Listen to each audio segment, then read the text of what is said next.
Well, for the love of mud, where am I sleeping, on a racetrack? Come on, let's have it. Who are you? Where'd you come from? Don't rush me, brother. I'm Pollyanna the Glad Girl. It's ticklish business any way you look at it. Come on, we'll stick together.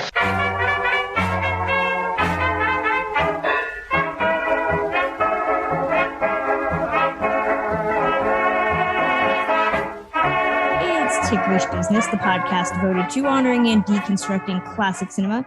As always, I'm Kristen, joined once again by Kimberly, and we are celebrating a birthday and a milestone.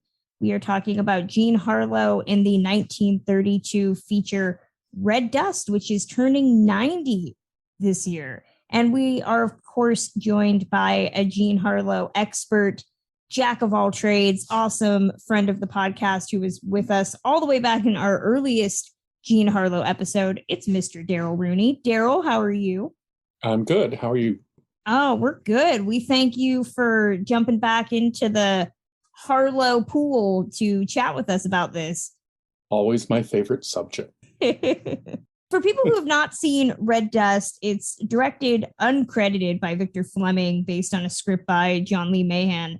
It's the story of a rubber plantation owner, Dennis Carson, played by Clark Gable, who meets a delightful sex worker with a heart of gold, Fantine, played by Jean Harlow.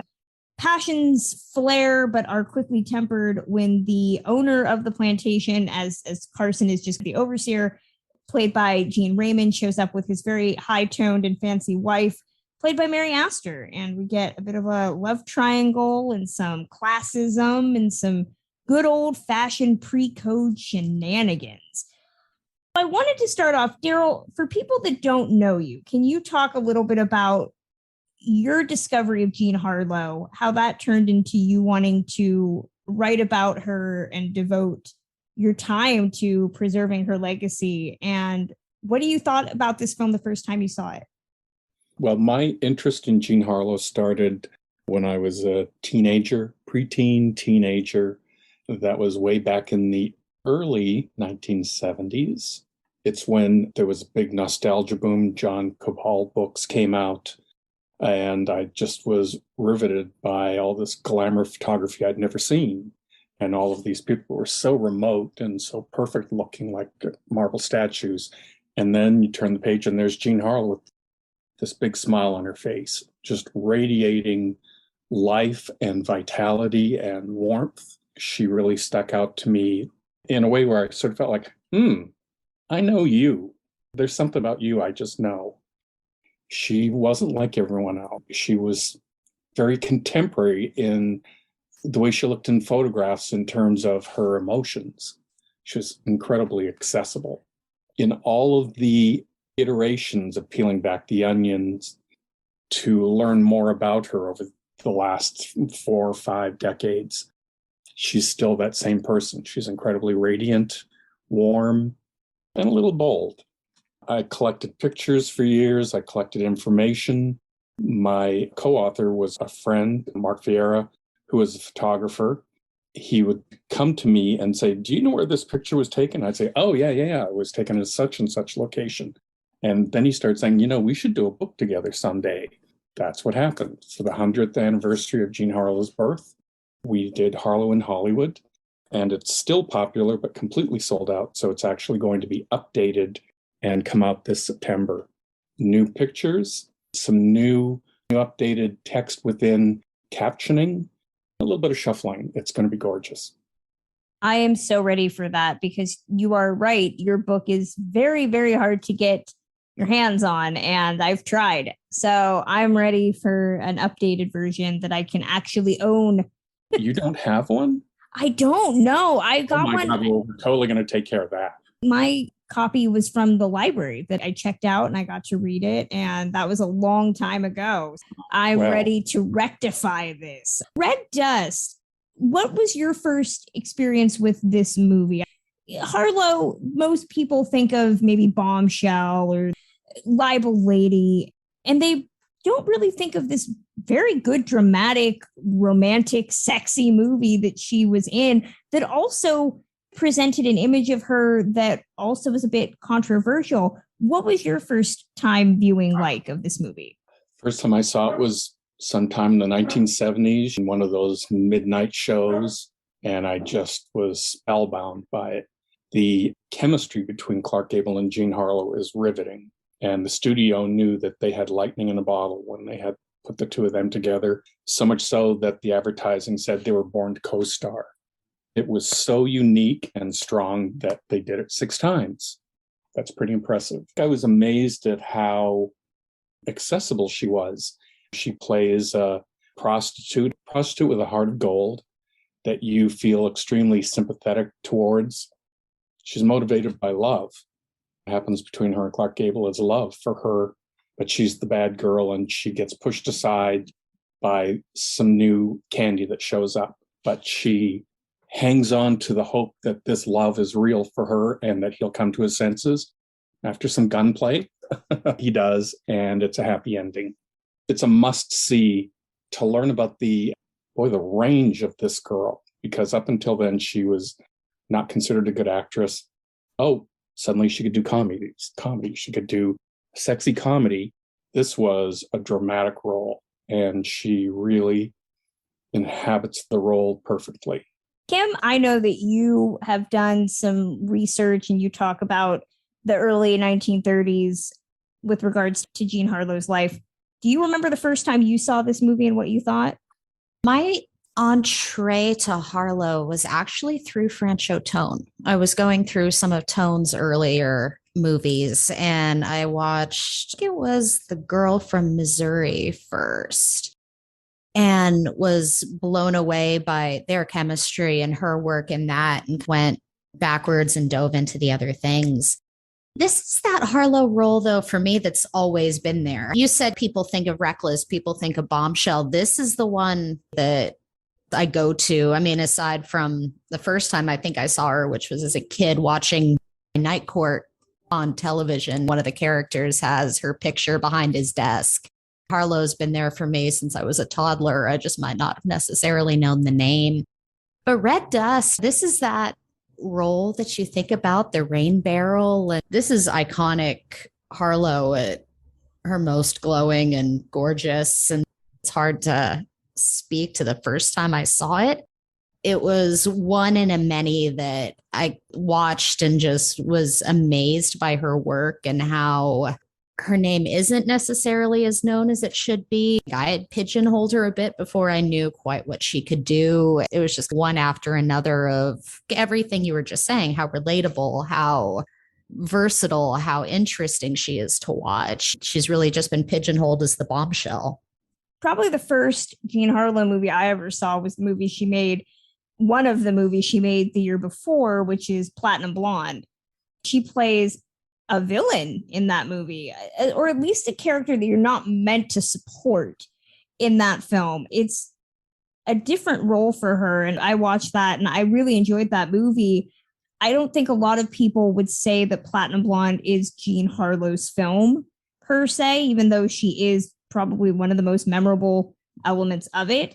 I remember getting a box set for Christmas of a bunch of Jean Harlow movies, and it had this movie, I think, alongside stuff like Dinner at 8, Bombshell, and Reckless, Girl from Missouri.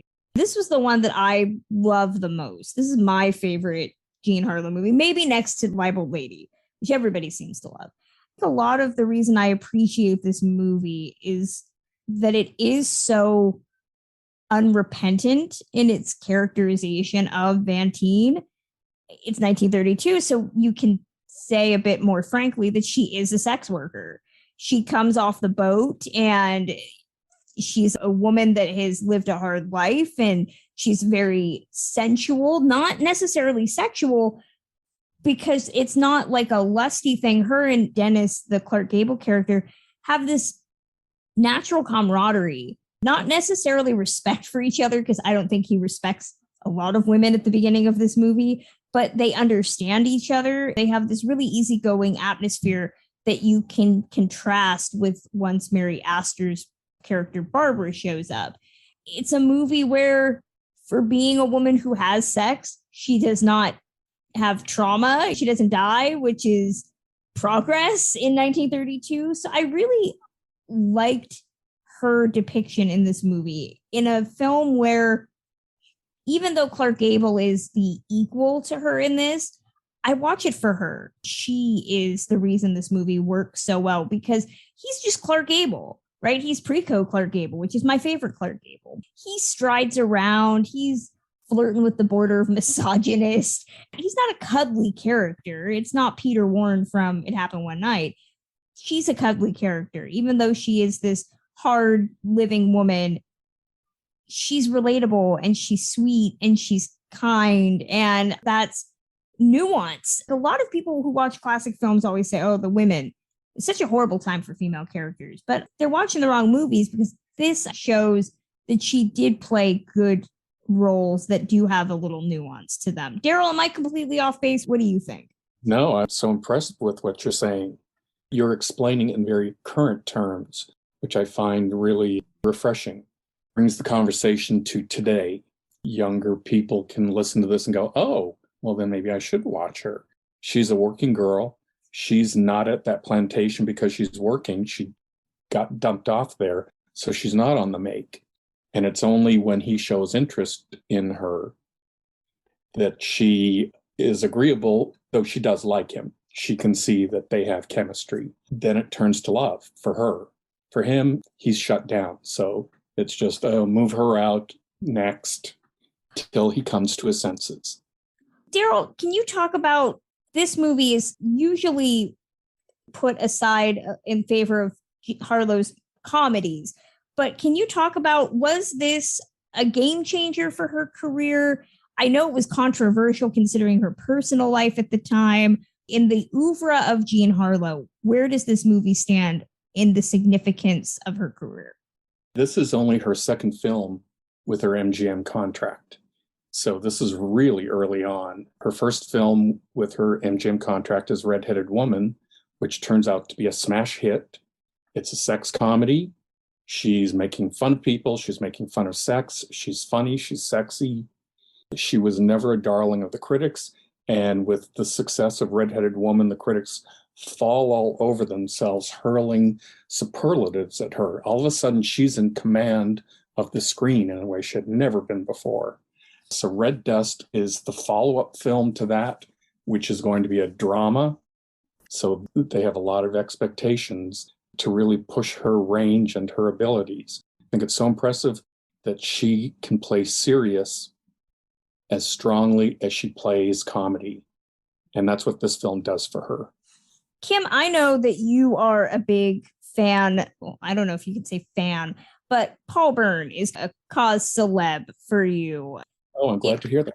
If memory serves, this movie is significant in regards to her relationship there. Can you talk a little bit about that?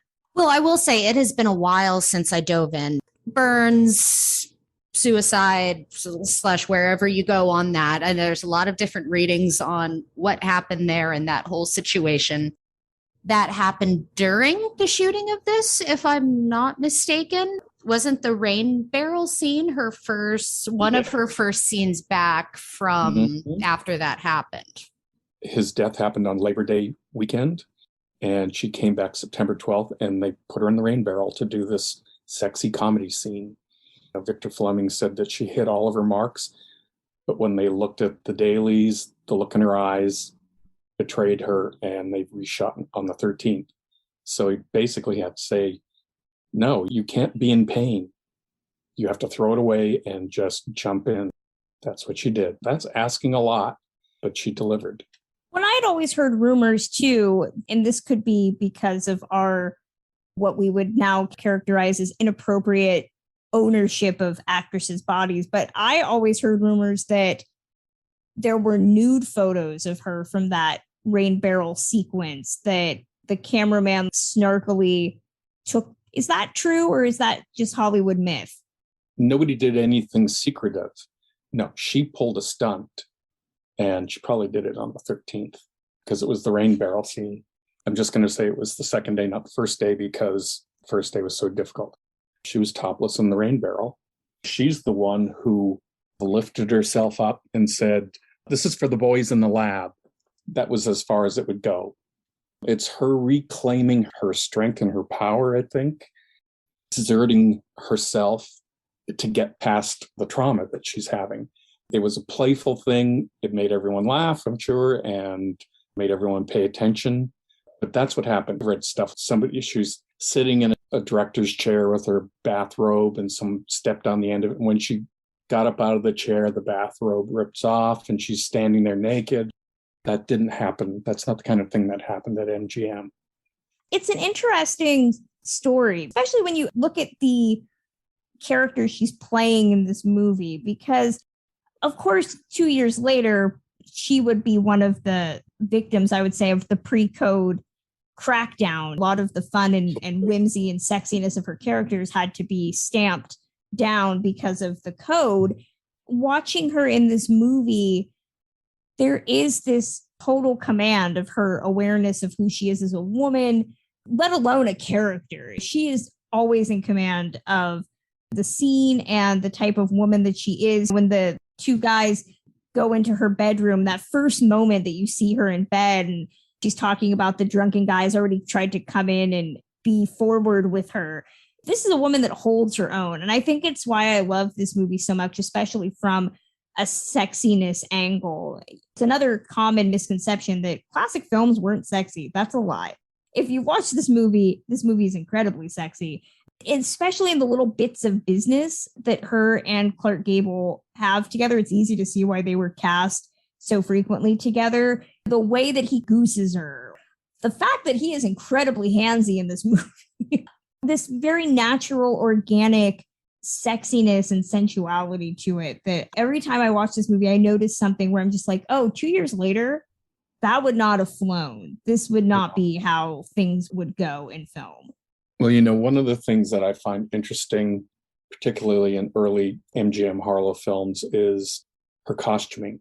Adrian purposely puts her in costumes that don't have closing. They don't have clasps. They don't have buttons. So she has to hold them shut with her hand. These negligees are kimonos. So there's always this hint and hope that, oh, it's going to fly open. Oh, she's holding it shut. In Red-Headed Woman, there is a slight, if you go frame by frame, she is topless, changes the top, and there is a couple of frames of her breasts exposed. That shocked me. I just watched that on the big screen not too long ago. I'd only seen it on the small screen and never noticed it on the big screen. That's very noticeable. Yeah, and how this stuff gets past the censors back then is amazing. Same thing in China Seas. The strap on her dress breaks, and for a couple of frames, her breast is exposed. Quick cut, it's all fixed. So I just always imagine they must have so, oh, here's your drink, Mr. Censor, as you're watching this. So they take their eyes off the screen for just that moment. It's such a funny thing. Kim, you and I we've talked about thirst in classic filmdom. This is a movie that I'm just going to say, for lack of a better word, this is an incredibly horny movie. Everybody's out in the jungle. They're sweaty. It is just a very, very lusty movie. From the minute that Gable and Harlow lock eyes, this is a guy that enters the room and he's like, I don't care about this woman at all. Send her back. 30 seconds later, it's not even implied. It's just pretty much stated that they have slept together and they've had this wild weekend or couple of days. And he's like, bye. I always watch this movie feeling for Vantine. I wish that this was her movie and not Dennis Carson's, because Clark Gable is kind of a jerk. He tells her, this was so much fun, you should be paying me type of situation. It's just really ridiculous. Once Mary Astor shows up, and Mary Astor, Darrell, I'm sure you know as well, had a very different persona in film. We know that Mary Astor had, similar to Harlow, a very convoluted personal life that would get worse as time would go on. Her private life would be exposed to the newspapers and the courtroom during a very ugly custody battle. They share more in common than I think people would assume on first blush. But her character of Barbara shows up and is considered this other woman. But even in that instance where these are two women that are supposed to just naturally hate each other, there is this relationship and this respect that blooms between the two of them. I don't know about you two, but I was just waiting before somebody sends me an angry email saying this never would have happened in 1932. I know. I was just hoping they got together because Clark Gable's kind of horrible. Here is a short little ad for our Patreon. If you are a fan of old Hollywood, classic entertainment, and the joy of pop culture history in all its forms, please subscribe to our Patreon page like these wonderful people: Christine Mier, Danny, David Floyd, Jacob Haller, and MCF. Our Patreon page is located at patreon.com/ticklishbiz. That's ticklish biz. If we can reach 30 subscribers, you'll be treated to a full special episode looking at the 1976 TV biopic Gable and Lombard, starring Jill Clayburgh and James Brolin as the iconic pair. Is the movie everything you'd hope it to be? And take that to mean whatever you want it to. Subscribe to Ticklish Biz and help us reach that goal. A special reminder, if we can get to 100 subscribers, we are looking forward to posting a deep dive into an infamous movie in Ticklish business circles. Does love truly mean never having to say you're sorry? Well, if we can get to 100 subscribers, you'll get to hear all of our opinions on Love Story. Trust me, there's a lot of them. Meanwhile, we have a new project in the hopper. Beginning in May 2022, we'll begin a brand new season of Based on a True podcast episodes looking at the king of rock and roll himself, appropriately entitled Being Elvis. The special series will examine a new Elvis biopic each week, beginning with Kurt Russell's memorable turn in 1979's Elvis, and coming to a close with director Baz Luhrmann's new movie based on the singer's life entitled, you guessed it, Elvis. The series will be available to Ticklish Business Patreon subscribers beginning the week of May 27th. Now, back to the show. Darrell, Kim, what do you two think of Mary Astor alongside Harlow in this? First of all, and say, in this movie, Clark Gable is very unhappy. He's a very unhappy man. He's overworked. There's nothing in his life that's bringing any happiness to him. That's who Vantine meets. It's not Clark Gable's a bad guy. It's this Dennis is just having a really rotten life. She entertains him for a while, and then when Barbara shows up, oh, this might be his escape. Now he's going to go and have a better life. That's the important thing about him in this film, very much like China Seas. Mary Astor is just the perfect prim and proper lady on the surface. Harlow has that very distinct persona, but who do we think of? Mary Astor played plenty of prim and proper, but who do we think of Mary Astor first? Most classic film fans, Bridget O'Shaughnessy. We think of her as that bad girl. She might be Mrs. Smith and Meet Me in St. Louis for a lot of people, but she brings, similar to Harlow, a very self-assured, very strong, very in tune with herself persona as well. That comes through definitely in this movie as well. I could totally see the Clark Gable is Clark Gable and Jean Raymond is going to be Jean Raymond in this film. So yeah, we know these ladies would probably be just as independent and happy with each other than they would with these two respective dolts, for lack of a better word.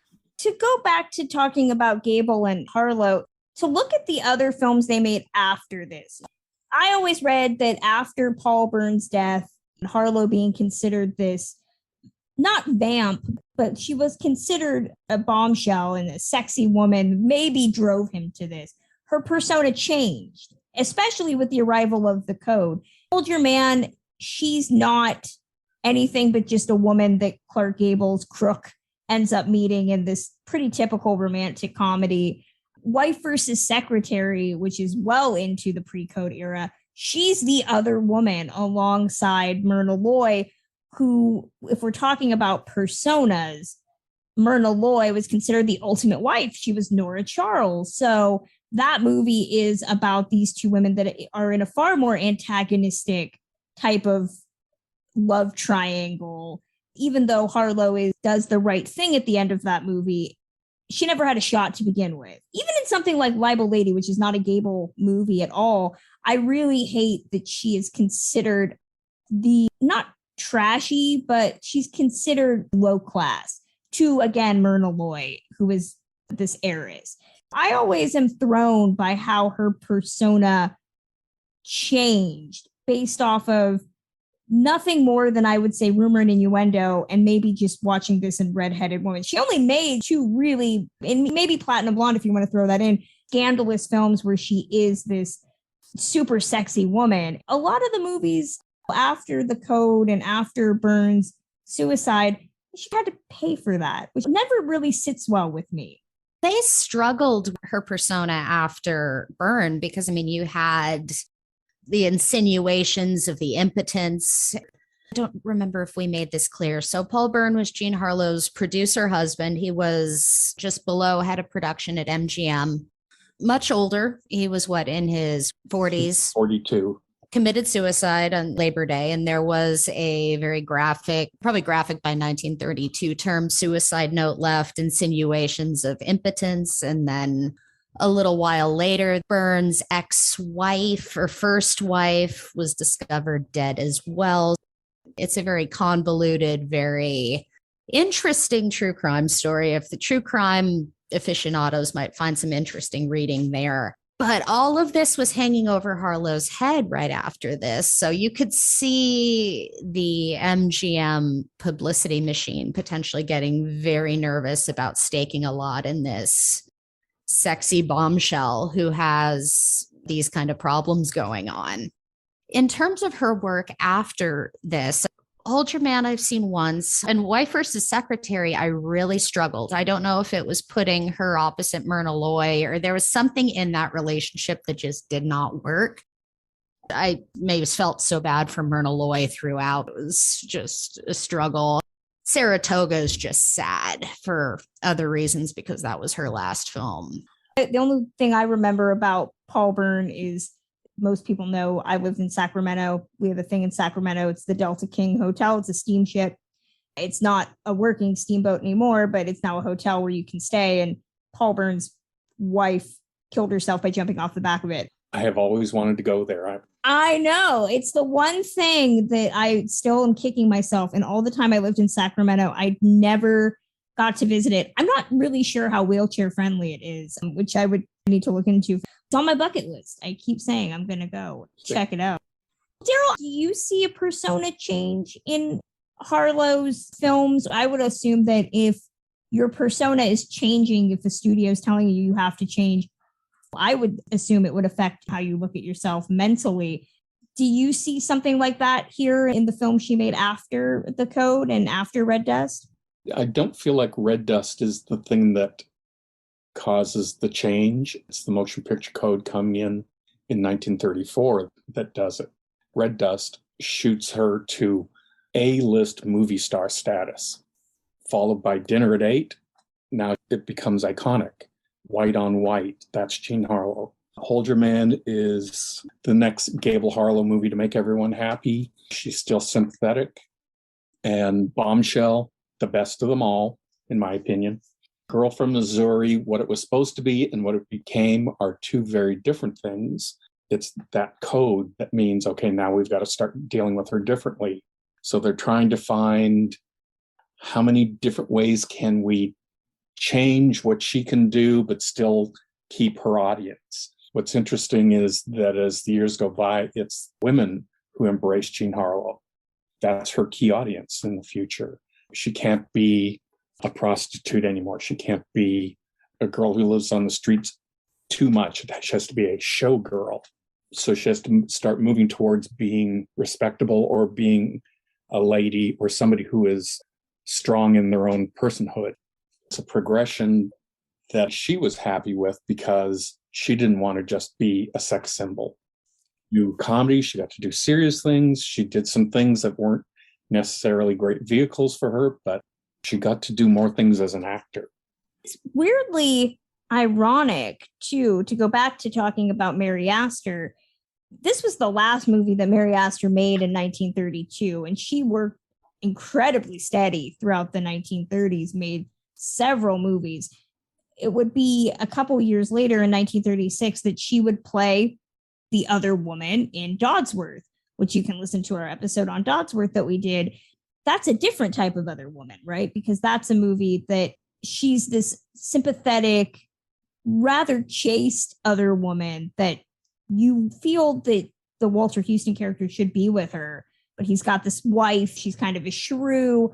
I just find that really ironic that a couple years later, if you were going to do another woman plotline, Mary Astor was going to be the other woman because there was this inherent perception of class. To go back to Red Dust, that is something that really is unspoken in this movie. There is this real hierarchy of class. Obviously, the Asian characters are at the bottom of this because it's 1932 and casual racism is the law of the land in this rubber plantation. Then you have the character played by Gene Raymond and Mary Astor, the Willises, who are the owners of this plantation that really do come in. And it's every trope that you would expect. These rich, probably city people come into the jungle. Gene Raymond's immediately laid low with malaria. They can't handle it. It does require Clark Gable's dentist to go from being this head man who's in charge to just being this dirt under their shoe. And then you have Harlow's character who, because he has no power of his own, he has to treat her poorly because of her position in life.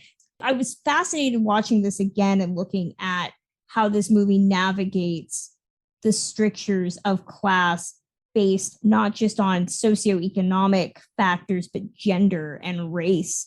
John Lee Mahan wrote many incredible scripts that were not necessarily socially conscious, but we're looking at things like that. But to compare this to something like Dodsworth with Mary Astor a couple years later, there's this weird transition where you could have everybody in the same class, but even then, gender and the perception of what makes a woman classy is different. There's those slight changes.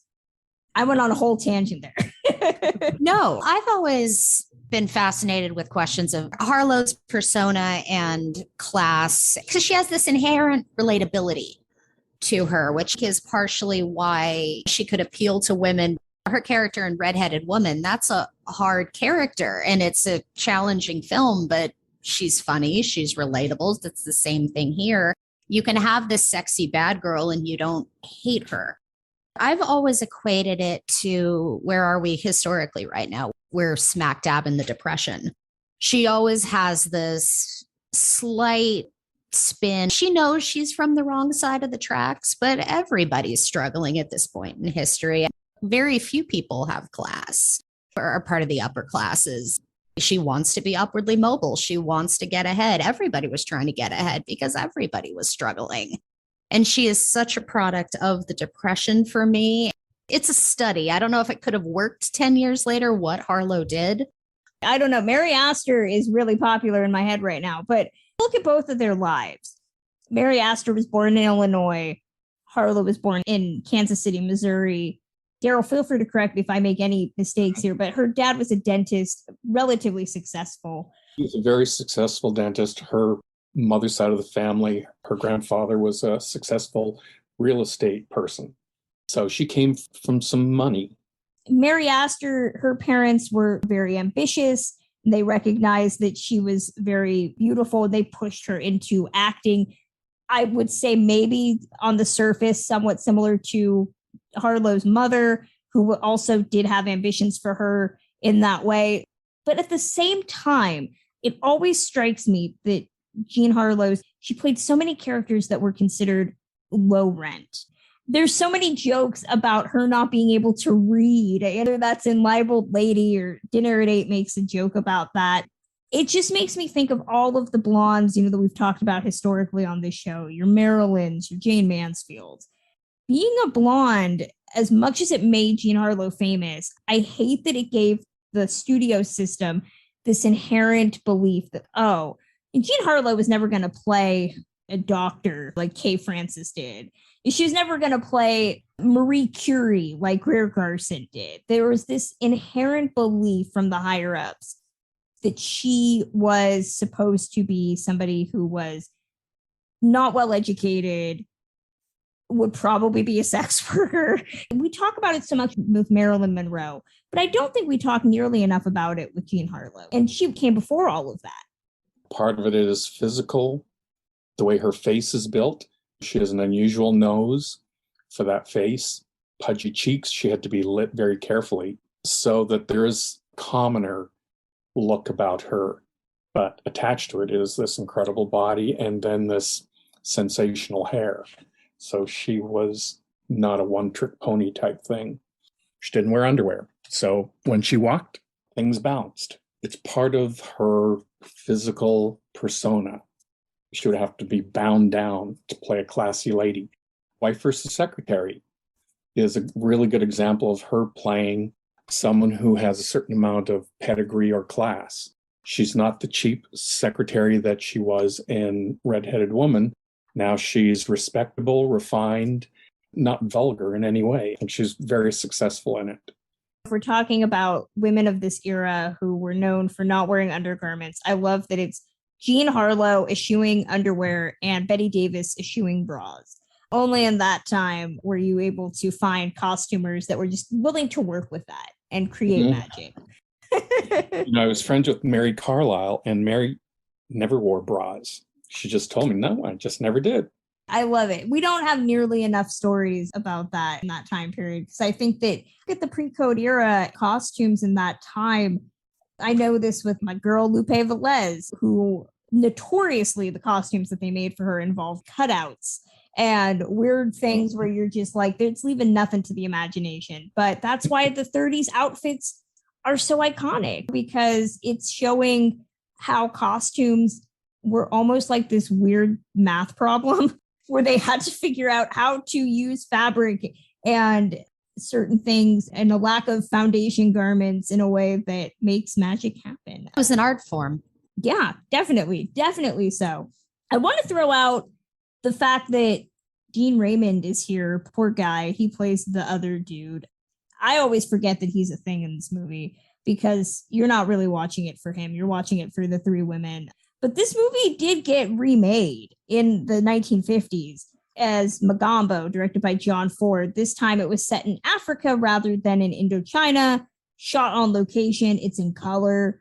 Ooh, we're talking about class and persona. We kept Clark Gable because remember, men in Hollywood don't age.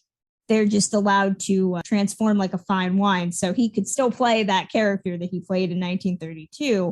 Instead, we get Ava Gardner playing the Jean Harlow role and Grace Kelly in the Mary Astor role. I have not seen Magambo. I have been told by our co-host Samantha Ellis that it is terrible. Has anybody else seen it? What do we make of it? No, it's not terrible. But if you've seen Red Dust, you'll be disappointed in Magambo. It's just not as good. The writing isn't as good. It's so crystal clear and smart in Red Dust. And then to see, here's the variation of that paragraph or what this character says. The original is just so much better. It's interesting that they play the earthy Jean Harlow character goes to a brunette, and the rich, classy lady who was Mary Astor with dark hair is a blonde in this movie. So they flipped that. It's the earthiness, I think, is the key to playing that regular character. That's the thing Ava Gardner and Jean Harlow have in common. Well, because there was something Grace Kelly wasn't. It was earthy. Earthy versus icy. Maybe one day we'll do a double features and we'll talk about Red Dust in Magambo. I just look at that casting, and Grace Kelly and Ava Gardner are very much examples of this 1950s filmmaking, right? And your mileage varies depending on what you think about each of them. Grace Kelly, I always say it's fine. She's never been a performer where I've been blown away by anything. Do not send me emails about The Country Girl because I will not read them. Ava Gardner, she's a great noir femme fatale, but was one of those actresses, unfortunately, as the 60s and 70s came through. She became known for being a bit of a ham. John Ford movies also are one of those where they're hit and miss for me. Maybe one day I'll get to it.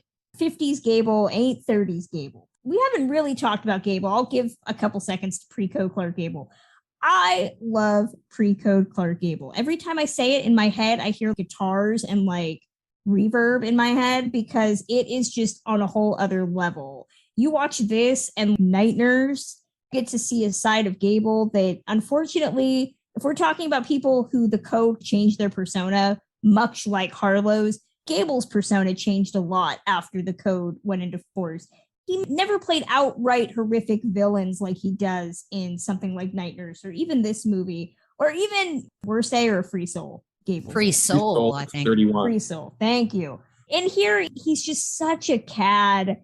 I wish that he got to play that more consistently instead of being dashing leading man. He's good as dashing leading man, but I'm all for Clark Gable when he's just murdering children, being utterly horrible. Thinking off the cuff, how much of that was the code and how much of that was Gone with the Wind, launching him to a new stratosphere? Valid. That could very well be it. Nobody wants to see Rhett Butler threaten to kill children and punch Barbara Stanwyck in the face. Damn you, code.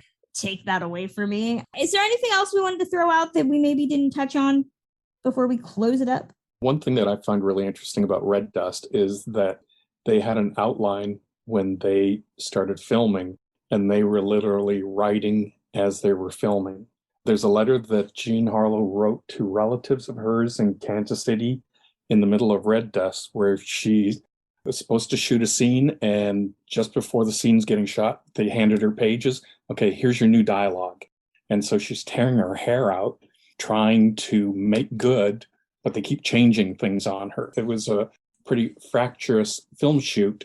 The final film just seems so seamless. It's really impressive to see how that, trying to think of the right metaphor, when you're cooking something and the lid is just almost popping off because it's in the middle of baking. What they've made just works brilliantly. I didn't know that. You would never know it by watching that film if it was that chaotic.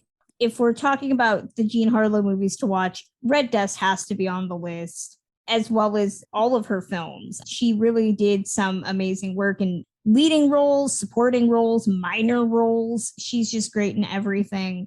Send us your thoughts on what you think about Jean Harlow, Red Dust, pre-code Clark Gable. You can email them to us, send them to us via Twitter, Instagram, TikTok, Facebook. We're on all social medias. We want to thank Darrell Rooney once again for joining us. Darrell, where are you on social media? I have a Facebook page, Harlow in Hollywood, named for a book. I'm on Instagram just as myself. Maybe I need to do a Harlow Instagram page. Yes, that's going to close out this edition of Ticklish Business. As we said already, you can follow Ticklish Business on all social media platforms, Facebook, Instagram, TikTok, Twitter. Just search Ticklish Business or Ticklish Biz and you will find us. We're available on all podcast platforms, including Spotify, Apple Podcasts, Stitcher Radio, Player FM. If you are listening via Apple Podcasts, please consider leaving us a review. They really, really do help. And if you would like to get some cool merch, get some free DVDs or Blu-rays, or maybe be on an episode, you can support us via Patreon at patreon.com/ticklishbiz. As we said in our mid-roll, we are trying very hard to do an episode on 1976's Gable and Lombard. Speaking of Clark Gable, have you ever wanted to see James Brolin play Clark Gable? Well, we can tell you about that if we talk about Gable and Lombard. We also are hoping to do an episode on the worst classic film of all time, which is 1971's Love Story. We have all of our TCM classic film audio going up there, including the panels with Piper Laurie, Floyd Norman, and Margaret O'Brien. There's a lot of stuff over there, as well as our 2 bonus series. Being Elvis is our 6-week based on a true podcast series we just started. We have been talking about 6 different Elvis films, starting with the Kurt Russell 1979 Elvis, and we will be putting out the 1980s Elvis and the Beauty Queen, starring Don Johnson as Elvis. That will be coming soon. So that's patreon.com/ticklishbiz. We will be back in 2 weeks with a new episode. Till then.